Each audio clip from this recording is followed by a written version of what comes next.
now to reaction after the verdict in the Umar Zameer trial.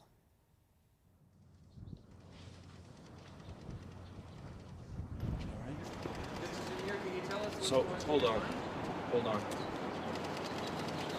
Everyone, I'll make a few brief remarks, okay? And then Mr. Zameer will make a very few brief remarks. Stick around for a couple of minutes for questions. Mr. Zameer will not be answering questions today, okay? This is a bit emotionally overwhelming. He's been through a lot over the last 3 years. Today is not a day for celebration, but it is a day for relief because the system worked as it should. The jury declared that Mr. Zameer was not guilty, and he is not guilty. He's not a criminal. He didn't commit a criminal act. The system today worked as it should. It's not a day for celebration because we want to remain ever mindful of the fact that poor officer Northrup did lose his life. And the Zameer family, the defense team, all of us, we remain ever mindful and saddened by that. So it's not a day for celebration, but it is a day for immense relief because it wouldn't have done any good at all to brand Mr. Zameer a criminal. He is not a criminal. This was an unfortunate, terrible situation that happened. And as a result, an unfortunate, tragic death ensued, but it was not intentional. It was not a criminal act. It was an accident. Plain and simple. So this case had never gone to trial? No. Mr. Zameer. I never meant any of this to happen. I am sorry for what had happened, but I never meant any of this to happen to this day. I can't thank enough to Mr. Nadir, Mr. Alex. I can just say this, these are not just the lawyers, these are angels for me. They worked not just for this case, they worked for the truth. When Nadir first came to me, when I was in the detention center and I asked him, how would you pursue, how would you go with my case? He said, I know it's very complex, but I know I'm dealing with the truth and I won't leave you by your side. Just before the verdict, he only said me one thing. No matter what the verdict will come, I will be with your side. Now, later, and always been me. So Nadia, thank you very much. Alex, thank you very much. She is someone who not just gave me the advice of lawyers, who has been giving me advices on so many other issues. And Alex, I can't thank you enough. Thank you very much. Thank you very much, Nadia. And I can't thank enough the whole Canada. I thought I and Ida made a wrong decision when we thought we should go to Canada. It's a better place for our kids. But I think today I see that Canada didn't let injustice to happen. So I thank Canada. Thank you very much. Mr. Hassan, can you speak to what the last 3 days have been like as the jury came back with these questions about manslaughter in particular? I mean, I'm probably going to live 10 years less than I otherwise would have lived. I can tell you that. It's been a very stressful last 3 days. But look, juries are entitled to work through their problems. They're entitled to hear from everybody. They should be hearing from everybody. So, you have to trust the process. We have an excellent process. It works, not all the time, but it can work when all the right ingredients are in place. Not all of the questions posed by the jury inspired optimism. However, I'm glad they asked them, because that's how the system works. They asked the questions, they got answers, it allowed them to continue their deliberations, and they got it right. Mr. Hassan, do you anticipate a Crown will appeal this? You got to ask the Crown that. Would hope not, for so many reasons. But that's a question for the Crown. I can't anticipate what they're going to do. And their decisions to appeal, it's based on so many factors that may not have a whole lot to do with the law. What's next for your client? Well, he has to go home and hug his kids. He's got 3 kids. The latter 2 were born while this was hanging over his head.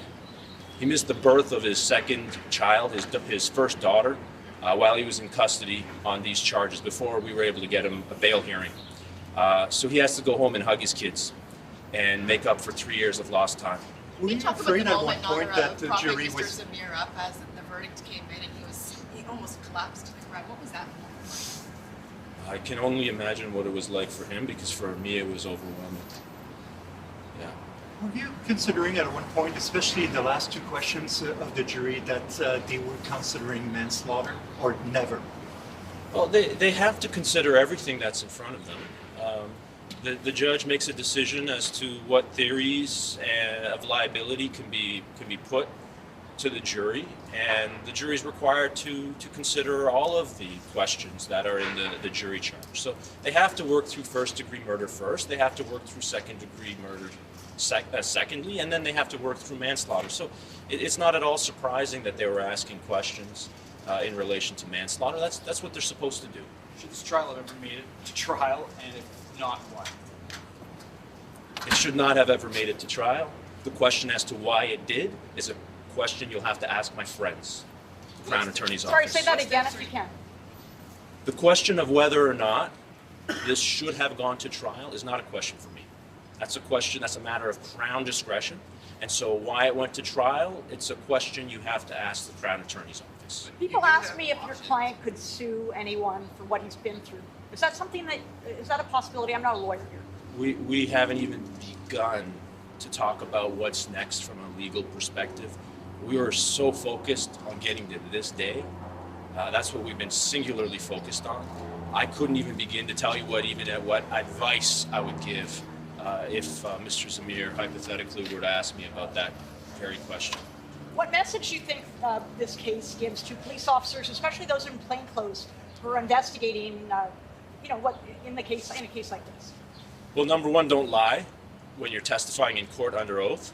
Don't commit perjury, and don't put up witnesses who commit perjury. I think those are 3 important lessons to be learned here.